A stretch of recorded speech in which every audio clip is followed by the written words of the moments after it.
When did you first hear about the formation of the Television Academy? Ah, very early, very early. My recollection is I'd be surprised if it wasn't as early as 1946, 47. When was it formed? About that time. About that time. I know uh, I'm a, Did you a, know Sid Cassett? yes, I was trying to think of that name. Yeah. Thank you for that. I'm a great believer in organizations that protect the people who are in it. I'm a great believer in unions and guilds and organizations like the Television and Motion Picture Academy. And how did you know that? When did you first hear that they were going to do an award ceremony or that they were going to honor television? I'm trying to remember.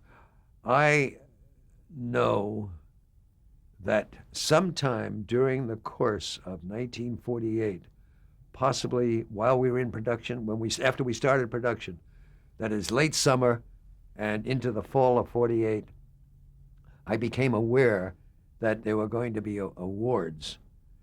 And I think I knew the name before the award was given, that it was going to be called the Emmy.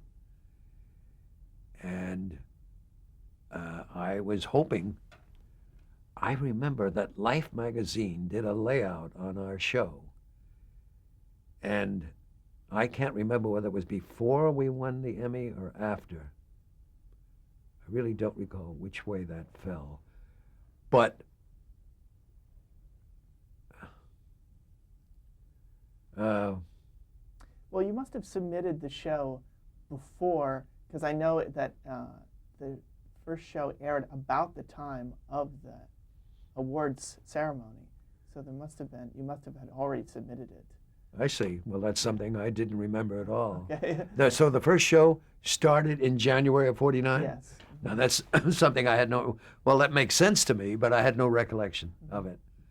So you're absolutely right. We must have shown some of the shows, or we must have nominated the necklace to the Academy, just as today people who make series nominate an episode in their series to the Academy, I believe. Isn't that correct? Mm-hmm. I know I nominated, many years later, an episode of The Ghost of Mrs. Muir to the Academy in the comedy series category, and I specifically remember nominating an episode of Bracken's World to the Academy.